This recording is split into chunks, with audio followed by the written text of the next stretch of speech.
भारत के इतिहास में 7 प्राचीन नदियों की बहुत इंपॉर्टेंस है और ऐसा इसलिए है क्योंकि इसने हिंदू धर्म और सिंधु सभ्यता को जन्म दिया था और इसी से ही हमारे देश का नाम इंडिया और भारत भी पड़ा।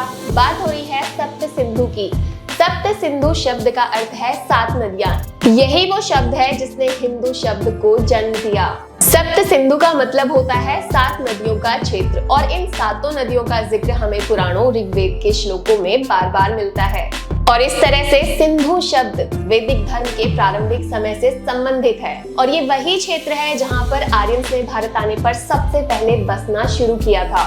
सप्त सिंधु को आज के आधुनिक अफगानिस्तान, पंजाब, हरियाणा, राजस्थान के आसपास प्लॉट किया जा सकता है।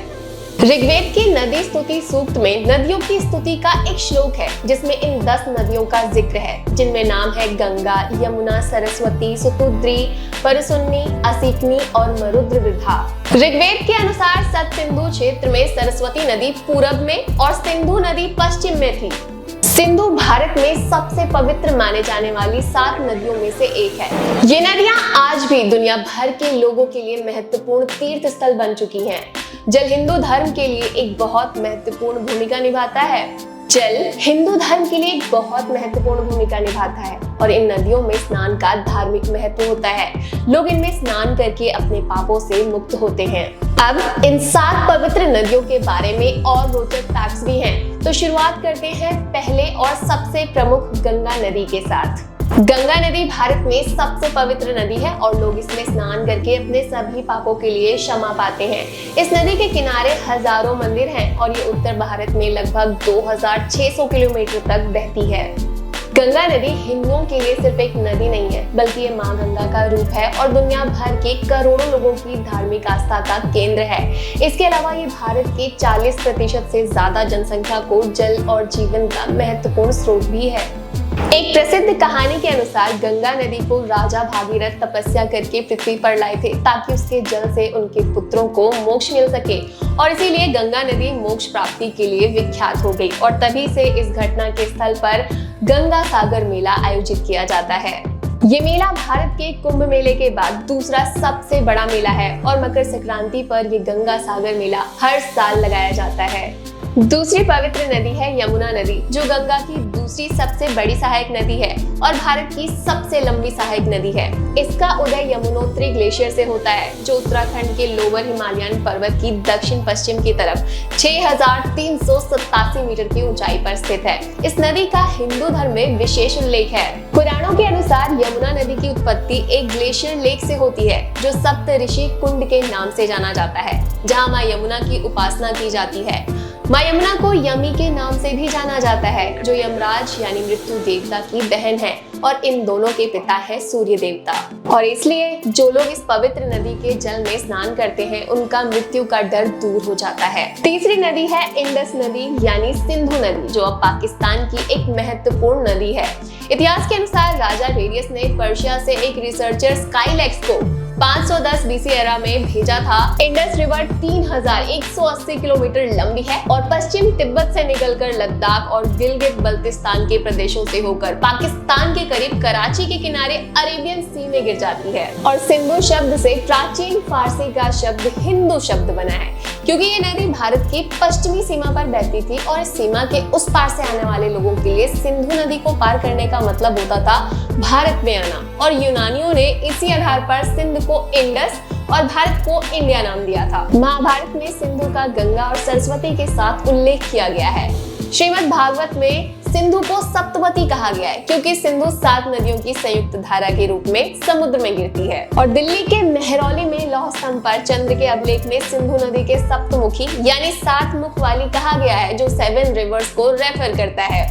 और सिंधु नदी के आसपास ही हिंदू धर्म का विकास हुआ और इसके प्रभाव से भारतीय धर्म और संस्कृति का विकास हुआ, जिसमें सिंधु घाटी सभ्यता के फॉसिल्स और प्राचीन नगर और ग्रिडिंग सिस्टम में घर, नालियां, मेसोपोटामियन से विदेशी व्यापार, पुरानी चीजें जैसे मर्तबान, अन्न के अवशेष जैसे जौ, दालें और इस सभ्यता के नगर मोहनजोदारो, हड़प्पा, लोथल और धौलावीरा के प्रशासन और इनके राजा और सिविलाइज्ड जीवन का प्रमाणिक अवशेष प्राप्त हुए हैं और इसे ही सबसे पुरानी सभ्यता यानी सिविलाइज्ड सोसाइटी कहा जाता है।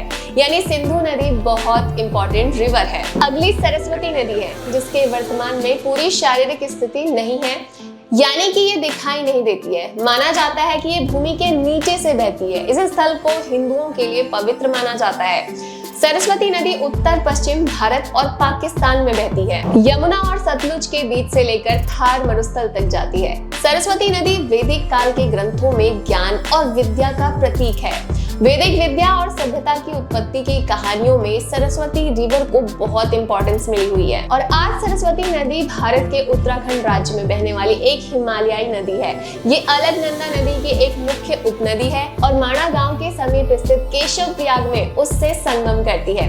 अलकनंदा नदी स्वयं देव प्रयाग में भागीरथी नदी से संगम करती है और वहां से इसे गंगा नदी कहा जाता है। सरस्वती नदी के पार एक प्राकृतिक शिला सेतु है, जिसे भीम पुल कहा जाता है।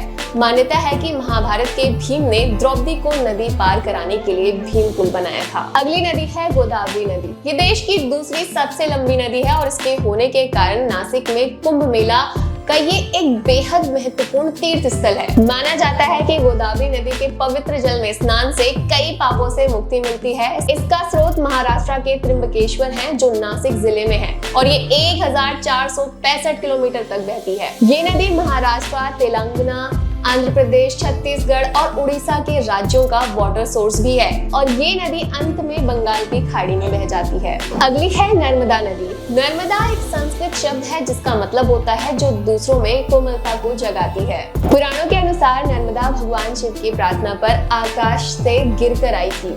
हिंदू धर्म के अनुसार इस नदी के जल से कोई भी इंसान अपने सभी पापों से मुक्त हो जाता है। पुराणों के अनुसार नर्मदा भगवान शिव की प्रार्थना पर आसमान से गिरकर आई थी। हिंदू धर्म के अनुसार इस नदी के जल से कोई भी इंसान स्नान करता है तो वो अपने सभी पापों से मुक्त हो जाता है।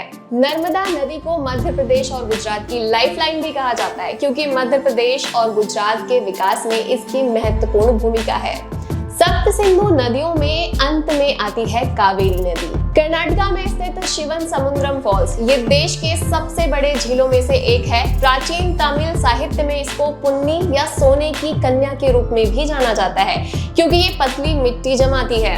कावेरी नदी तल से 1341 मीटर की ऊंचाई पर ब्रह्मगिरी रेंज में उदय होती है और ये लगभग 800 किलोमीटर तक बहती है, फिर ये बे ऑफ बंगाल में गिर जाती है। तो आज हमने जाना किस प्रकार से सप्त सिंधु हिंदू धर्म के इतिहास और संस्कृति का एक महत्वपूर्ण हिस्सा है, लेकिन इसका निर्माण प्राकृतिक, सामाजिक और धार्मिक प्रक्रियाओं के परिणाम स्वरूप हुआ था, ना कि किसी भगवान के द्वारा और ना ही एक ही समय में हुआ।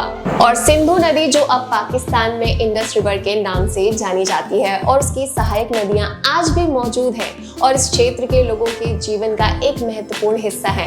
इस नदी का जल आज भी कृषि और पशुपालन के लिए इस्तेमाल होता है। सप्त सिंधु को और समझना हो तो इस पर कई सारी मूवीज और डॉक्यूमेंट्रीज, बुक्स मिलेंगी। इस पर एक मूवी है मोहनजोदारो। इस बॉलीवुड फिल्म में ऋतिक रोशन ने मुख्य भूमिका निभाई है और उन्होंने इंडस वैली सिविलाइजेशन को दिखाया है। बाकी मिलते हैं किसी नए टॉपिक के साथ नई वीडियो में। तब तक के लिए इस वीडियो को बहुत सारी लाइक्स दें, इसे शेयर करें और हमारे चैनल को सब्सक्राइब कर लें अगर आप नए आए हैं।